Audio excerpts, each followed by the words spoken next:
Cierra la sesión con su intervención el también dramaturgo y profesor Pablo Iglesias Simón.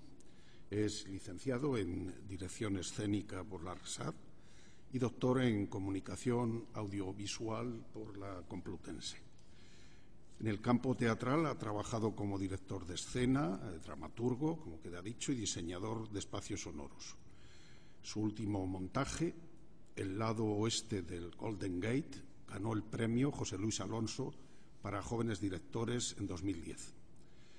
Ha publicado diversos textos dramáticos como 11N, Sin móvil aparente, finalista del tercer premio de Teatro Express 2002, Alicia frente al espejo, Tu imagen sola, ganador del 29º Premio de Teatro Carlos Arniche, Ciudad de Alicante 2003, El lado oeste del Golden Gate, finalista del 33º Premi Born de Teatre de 2008 y Justo en medio del Paralelo 38, finalista del Premi Born de Teatro del 2011. En la actualidad es profesor titular de Dirección de Escena en la RESAD. Compatibiliza las tareas docentes con el desarrollo de una labor investigadora en los campos teatral y cinematográfico, que se ha traducido en la presentación de ponencias en congresos y seminarios en España, Francia, Chile, y en la publicación de más de una veintena de artículos en diversas revistas especializadas de España y Brasil. Tiene escritos 2 libros, uno titulado Postproducción digital de sonido por ordenador y el otro De las tablas al celuloide, ganador del premio Leandro Fernández de Moratín para estudios teatrales de 2008. Y nos va a hablar de una de sus obras, de título un tanto enigmático y casi imposible, Justo en medio del Paralelo 38, ideas y apuntes sobre la escritura dramática a propósito de Justo en medio del Paralelo 38. Tiene la palabra.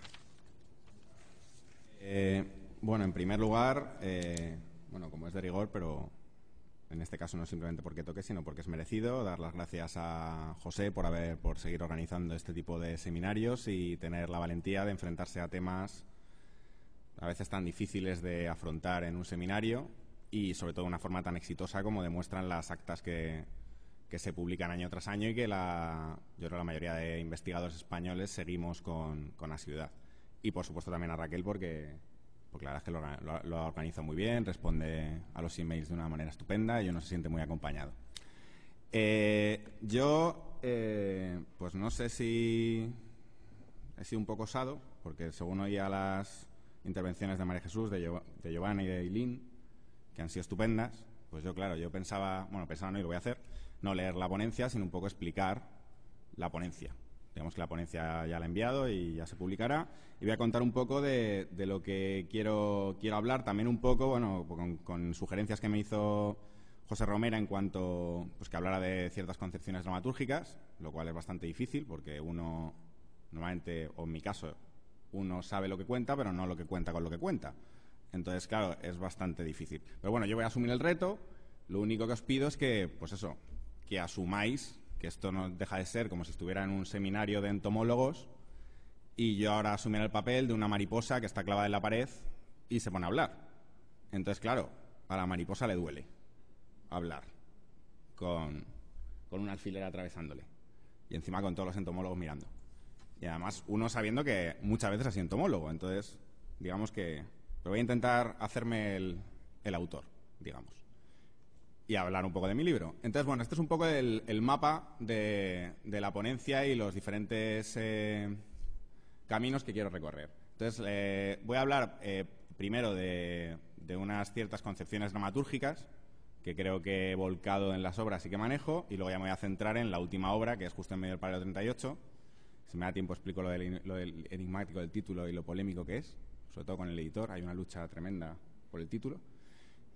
Y bueno, voy ya al grano. En cuanto a concepciones dramatúrgicas, cuando hablé con José Romera sobre la ponencia, yo le dije, yo puedo hablar de mi última obra, porque además tengo una serie de apuntes que he hecho sobre cómo la preparé Y él me dijo, bueno, pero también habla de tus concepciones dramatúrgicas, enmarcarlas un poco en el teatro actual. Y claro, yo digo, y yo qué sé cuáles son mis concepciones dramatúrgicas. Claro, yo me pongo a escribir, pero no, digamos que no tengo un manifiesto previo, o nos reunimos aquí todos los dramaturgos emergentes y decimos, a ver, tenemos un manifiesto y tenemos que hacer esto. No, digamos que lo bueno es que a los que nos han metido en esta generación, que además la edad va cambiando el margen, pero bueno, los que hemos nacido entre finales de los 70 y todos los 80, más o menos por ahí nos colocan, nos comunicamos bastante entre nosotros, porque nos encontramos en diferentes encuentros, también porque nos intercambiamos muchos textos por email, incluso entre algunos hemos llegado a tener un Dropbox en el que vamos volcando textos para leerlos los unos a los otros. Y yo creo que lo bueno es eso, que nos conocemos. Yo soy, de hecho, un gran fan de los dramaturgos emergentes y les leo mucho y siempre que puedo. Y, de hecho, les pido a veces, oye, mándame lo último que estés haciendo, que no lo tengas terminado.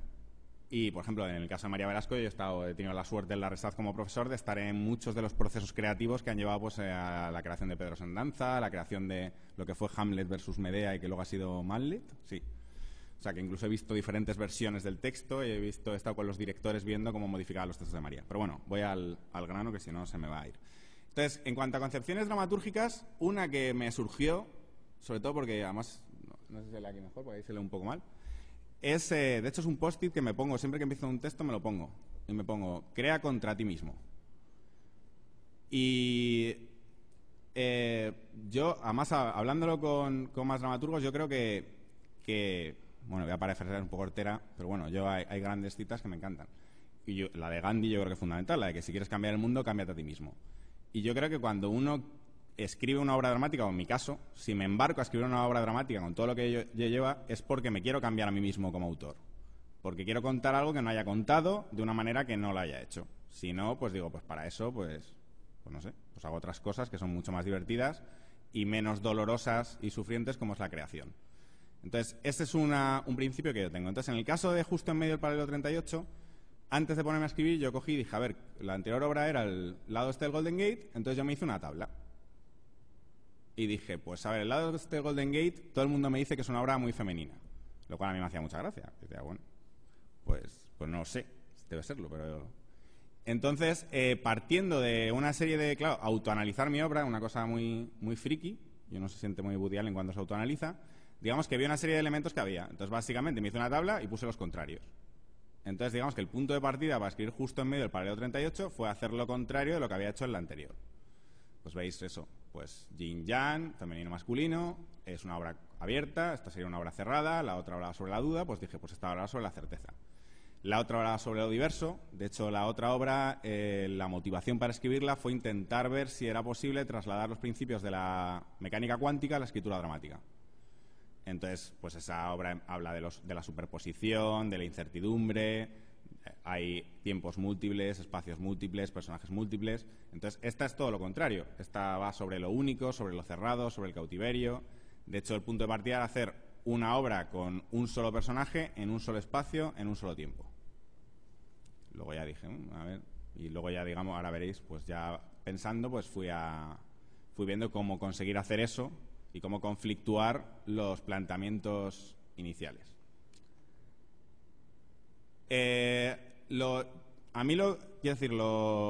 Trabajar por oposición, a mí lo que en lo que me enriquece es que es una cosa muy bonita. Por ejemplo, Borja Ortiz de Gondra lo dice mucho, bueno, y es un dicho que se dice bastante, que uno no deja de ser que siempre estás escribiendo la misma obra, aunque intentes no hacerlo. Yo intento no hacerlo.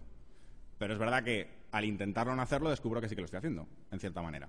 Entonces, este trabajo por oposición, en el fondo, otra vez me remite al Taijitu, a la figura del yin y el yang, a la idea de que dentro de cada elemento está su contrario.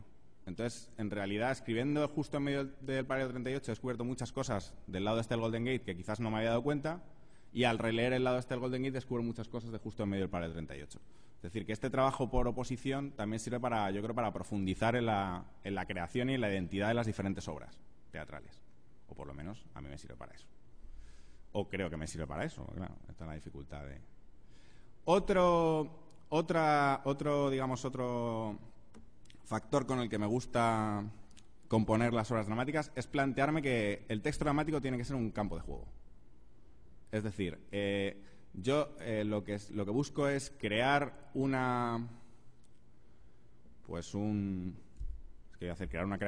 construir una creación que proponga una serie de instancias en las que pueda jugar el futuro lector-espectador.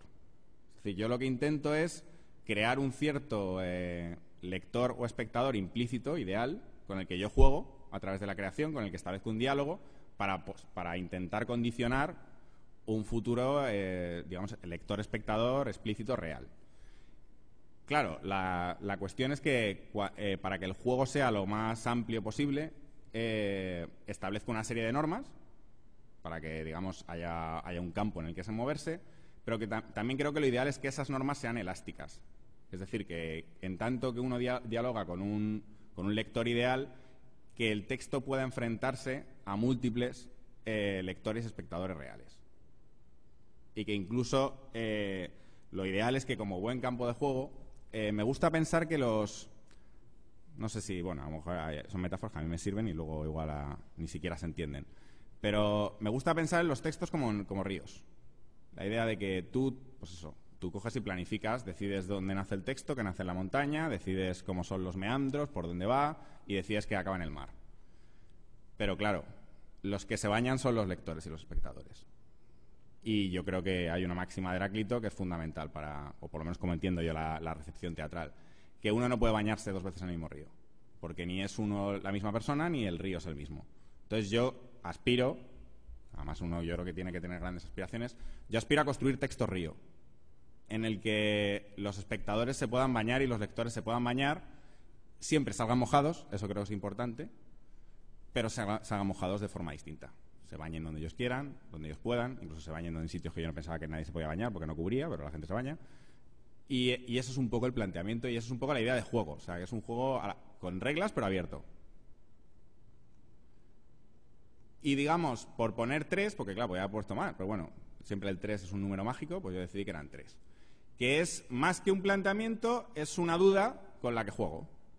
Que es, ¿la obra dramática se lee o se ve? Se ve me refiero a un poco, digamos, se ve, se oye. Es decir, la literatura dramática es más literatura, es más teatro, son las dos cosas. Yo creo que son las dos cosas. Y creo que, o aspiro a trabajar la literatura dramática desde, digamos, intentando crear una doble analogía. Yo creo que cuando escribo literatura dramática intento recrear por analogía, es decir, no por copia. A mí no me gustan los textos que hablan de escenario. El escenario está en la escena, el texto está en el papel. Pero sí que intento que el lector tenga una experiencia en tiempo real y que, pues por ejemplo, intento que la información se dosifique de la misma manera como le llegaría en un escenario, que muchas veces vemos a lo mejor textos que las acotaciones se anticipan informaciones que todavía no se han visto en escena o que no se podrían ver. Entonces sí que intento que el texto, digamos que de una forma análoga a la lectura tenga esa sensación de aquí y ahora. Aunque en realidad yo creo que más que el teatro del aquí y ahora es la experiencia del ahí, que me interesa mucho el ahí. Lo que no está ni aquí ni allí, supongo, además con el año pasado con lo de Internet hablaría mucho del ahí, de la experiencia de lo que no está ni aquí ni allí. Por otro lado, también creo que los textos deben trasladarse a la escena de una forma análoga, no de una forma directa.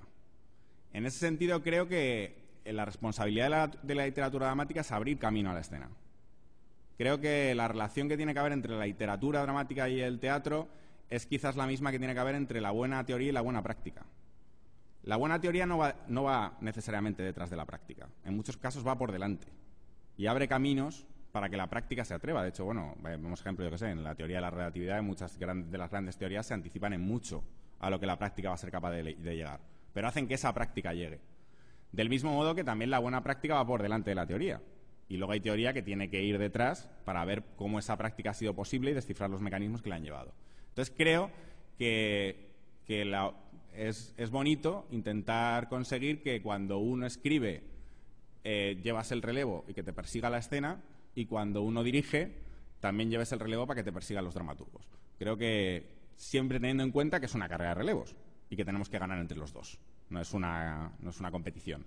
Es, digamos, es una competición, pero digamos que luchamos contra... Sí, en el fondo no sé si luchamos contra la realidad, pero luchamos juntos. Y a veces incluso luchamos contra el espectador, pero de buen rollo. Bien, entonces esto... Bueno, mira a qué hora he empezado. Bueno, yo creo que me queda justo. Yo creo que estoy justo en la mitad del discurso, lo cual me pilla muy bien porque estoy justo en medio del paralelo 38. Entonces, esto en cuanto a, digamos, a los planteamientos generales. Ceñiéndome ya a justo en medio del paralelo 38, pues bueno, un poco hablando de la composición, voy a hablar de lo que es, aunque es una división un poco...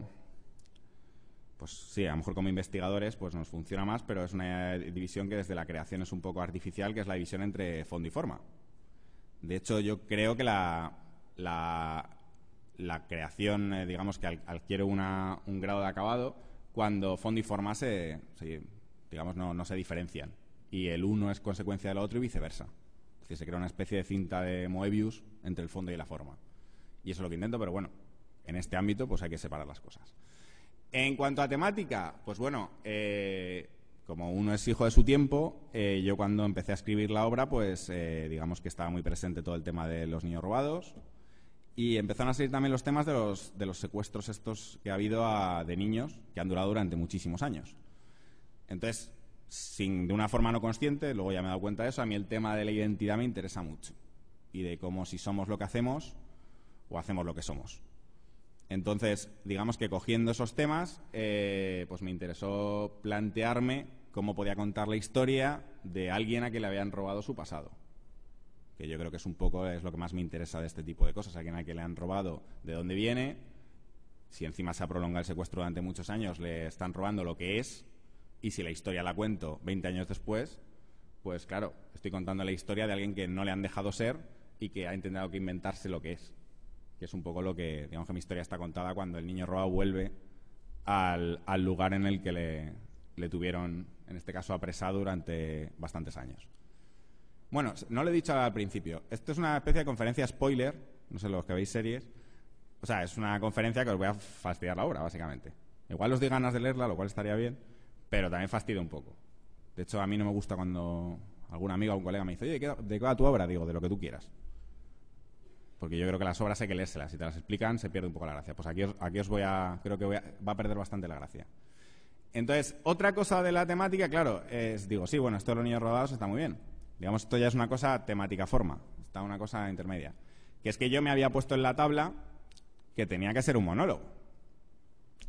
Pero claro, yo pensaba en mi casa, digo, es que un monólogo, qué rollo, ¿no? Estar aquí una hora o hora y media con un tío hablando solo.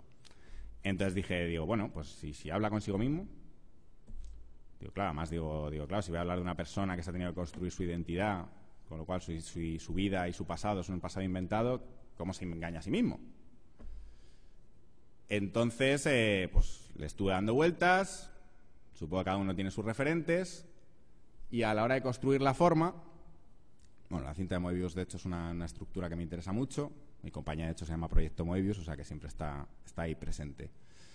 Me topé con, digamos que, yo qué sé, yo me hago bombardeos de ideas de lo más absurdo y no sé muy bien cómo, me topé con el horario de invierno. Y entonces, yo creo que hay una cosa que hacemos los dramaturgos para intentar que nuestras obras revelen aspectos ocultos del presente, o del presente, o incluso del ser humano. Es una técnica que es conflictuar lo cotidiano. De hecho, somos como buscadores de problemas donde no los hay. Pero buscamos problemas para que el espectador encuentre soluciones, o por lo menos para que vea que las cosas no son lo que parecen, sino que parecen lo que son. Entonces yo me planteé, digo, claro, me hace falta que un personaje se encuentre a sí mismo. Y digo, claro, pues entonces para que se encuentre a sí mismo, lo que tendría que encontrarse es con alguna versión de sí mismo. Entonces dije, bueno, claro, ¿y qué pasaría si los relojes cuando se produce el cambio del horario de invierno al de verano, realmente atrasáramos una hora en el tiempo? Entonces, partiendo de esa base, empecé a construir la obra y ver qué pasaría si el personaje se encontrara con una versión de sí mismo dentro de una hora. Claro, ¿y cómo conseguía eso? Claro, porque si lo sabe, pues... Entonces, investigando sobre los viajes en el tiempo, me encontré con que hay dos posibilidades. Yo no sé si estáis muy familiarizados con literatura fantástica o con películas fantásticas. Si uno se enfrenta a esto, siempre son las... Hay una cosa que es, igual os digo una cosa muy obvia, me decís. Hay una cosa que se llama la paradoja del abuelo. No sé si os suena. ¿No? Vale, pues entonces la cuento, para no ser obvio. Bien, pues cuando te enfrentas a un viaje al pasado, surge este tipo de paradoja, que es: ¿qué pasaría si yo viajara al pasado y matara a mi abuelo? Claro, si yo mato a mi abuelo no puede haber tenido a mi padre no ha podido tener a mí. Si no me ha tenido a mí, ¿cómo es posible que yo haya bajado al pasado y haya matado a mi abuelo? Entonces, sobre esa base dije, claro, las paradojas a los dramaturgos nos encantan. Más que los conflictos, de hecho. Se habla mucho de conflictos y las paradojas nos interesan bastante más que los conflictos. Entonces, hay dos soluciones, hay dos modelos teóricos que responden a esto. Por un lado está la teoría de los universos paralelos, que responde, digamos que sería un poco el modelo Regreso al futuro. Voy a utilizar referencias así muy claras, que yo creo que lo conocemos todos. El modelo Regreso al futuro. ¿Qué es lo que ocurre? Tú viajas al pasado y matas a tu abuelo y no pasa nada. Porque, gracias a Dios, vivimos en un multiverso. Esto de que hay universos es mentira. Es un multiverso. Esto es lo que hacen un poco, es coger ideas de la cuántica y las pasan al mundo macroscópico. Entonces, tú, si matas a tu abuelo, lo que pasa simplemente es que con ese acto, digamos que has cambiado de vía del tren. Has pasado de tu mundo a un mundo paralelo en que tu abuelo no existe. Tú, si sigues viviendo en ese mundo, tu abuelo no existirá, tus padres no existirán y no pasa nada. Llega un momento en el que tú te mueras y ya está. Y estás viviendo tu existencia en un mundo paralelo. Digamos que sería un poco la idea de esta. Digamos que hay un multiverso que está compuesto de absolutamente todos los mundos que se crean a través de absolutamente todas las decisiones que tomamos. O sea, es un multiverso grande, grande. Básicamente, viajar en el tiempo y alterar el pasado lo que hace es que tú saltas de multiverso. Tú saltas dentro del multiverso a una parcela distinta. Y este sería el modelo de Regreso al futuro, pero claro, es que este ya lo había hecho en el anterior. Este era un poco el modelo que utilizabas. Había ciertos, más que viajes en el tiempo, viajes como el recuerdo podía modificar el pasado, y como lo había hecho en el anterior, pues no lo podía hacer en esta.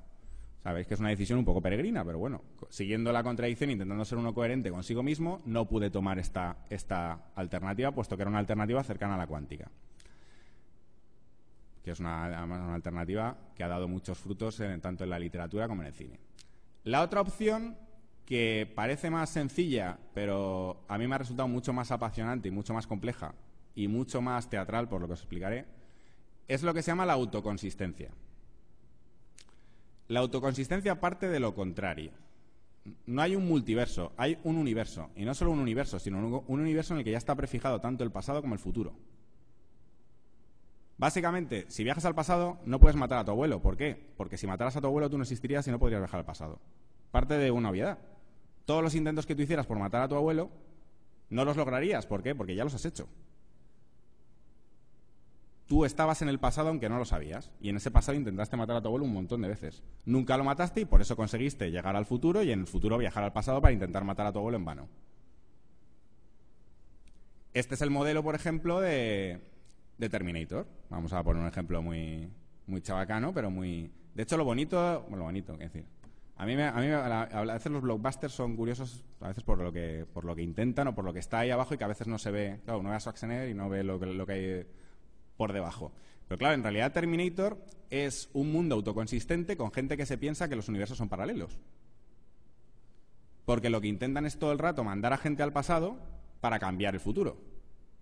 Y lo que les pasa es todo lo contrario, que descubren que el futuro es inevitable. De hecho, John Connor ahora veremos, hay unas partículas que son los Jin, que los hay en los universos autoconsistentes, que digamos que son origen y creación de sí mismo. John Connor es creación de sí mismo.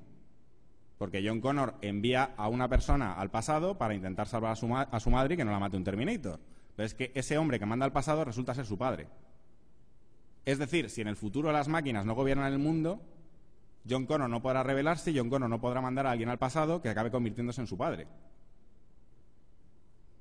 Lo bonito, y cuando me he enfrentado a un universo autoconsistente, es que con esto nos reencontramos con un tema que todos los dramaturgos yo creo que trabajamos mucho, que es el tema de lo trágico. Un héroe no deja de ser eso. Un héroe no deja de ser un personaje que intenta crear un universo paralelo, pero que se encuentra todo el rato con un universo autocoherente, con un universo que le han dicho lo que va a pasar. Que en el fondo que te digan lo que va a pasar es como si viajas al pasado. Lo que pasa es que es algo que quieres cambiar y no puedes. Entonces, lo bonito del autoconsistente es que enfrentarnos directamente a lo trágico y a lo que lleva. Y a lo que implica la lucha por cambiar lo que no se puede cambiar. Entonces, claro, y nos lleva a un tipo de universo, veis, en espiral, en el que uno cuando viaja se encuentra en la espiral y vuelve. Entonces, el esquema, claro, la obra acaba siendo la estructura de la obra esta. De hecho, hasta que no fui capaz de dibujarla, no fui capaz de construirla del todo. En mi obra, básicamente, la obra comienza con que hay un personaje que entra en un sótano y se encuentra a otro y le dice: ¿quién eres tú? ¿Y tú? Y uno, la diferencia es que uno apunta con una pistola al otro, entonces digamos que eso le da una categoría mayor. O por lo menos dentro del conflicto, el que es apuntado se juega más. Y básicamente, bueno, a lo largo, pues yo os lo voy a fastidiar, a lo largo de la obra al final se descubre que es el mismo. Lo que pasa es que, claro, para que funcione este universo autocoherente, en realidad me ha hecho falta trabajar con 3 versiones de ese personaje. Voy a ver si se sigue la espiral. Sí, bueno, mira, la puedo apuntar aquí. Básicamente, bueno, lo que pasa que... A ver, ahora. Bien, y con esto ya acabo. Básicamente, la estructura de la obra, digamos que la obra comienza aquí. La obra comienza cuando un personaje entra en el sótano. Vamos a llamar a este personaje, por ejemplo, se llama Jacobo, aunque va cambiando de nombre a lo largo de la obra, le vamos a llamar Jacobo N+1, por ejemplo. Entonces, Jacobo N+1 acaba yendo a un sótano porque hay un Jacobo que está aquí, que es Jacobo N-1, que le llama por teléfono y le dice que vaya al sótano. Entonces, Jacobo N-1, como veis aquí, muere, y Jacobo N+1 se encuentra con un Jacobo N que todavía no sabe lo que va a hacer. Entonces, Jacobo N+1 y Jacobo N conviven hasta que llega un momento en el que Jacobo N llama a un Jacobo N+2, acaba siendo matado por Jacobo N+1, que al final se encuentra con Jacobo N+2. Es decir, de esta forma se crea un bucle infinito. De hecho, la obra es un bucle infinito. La obra empieza y acaba igual. Y cuando os decía lo importante de la puesta en papel de los textos, yo tengo dificultades con los editores, porque claro, yo me trabajo la puesta en papel desde el PDF. Entonces, claro, cuando se va a editar, claro, por ejemplo, justo en medio del Paleo 38, cada página es 1 minuto. Entonces, claro, tuve, pues, lo que os decía, con la analogía con la escena, yo con textos que ya había puesto en escena, trabajé más o menos para cuadrar la duración y que cada página durara 1 minuto escénicamente. Pero claro, al trasladarlo eso, me enseñaron cómo quedaba la tripa y quedaba fatal, quedaba todavía permazado, que en un libro más chiquitito. Entonces hemos tenido que pensar y llevarlo a acotación, lo del minutaje, aunque corresponde con 1 minuto cada página. También igual, yo quería hacer que el propio libro tuviera estructura de cinta de Moebius, es decir, que al llegar al final tú lo giraras y por el otro lado pudieras seguir, de forma que el libro también fuera infinito y que el lector se parara donde quisiera. Incluso que pudiera empezar en cualquier momento, puesto que es autocoherente. Tú puedes empezar con cualquier página y tú sigues hasta cuando quieras. Y es la parte de la historia. Pero claro, me dijeron que muy bonito, pero que no. Yo lo tengo en mi casa el libro así, o sea, que si alguien lo quiere, lo tengo así hecho y lo tengo así impreso porque se puede hacer. Y bueno, no sé, tenía que hacer algún chimpún, pero el único chimpún que puedo hacer, pues bueno, es que yo creo que he completado el camino. Ahí he puesto mi web por si acaso alguien... Toda la obra anterior sí que está volcada en la web y el vídeo, incluso el espectáculo que hicimos. Y bueno, si queréis cualquier cosa, a través de ahí me podéis contactar. Y yo encantado de compartir todas las cosas que tengo y todas las inquietudes y dudas.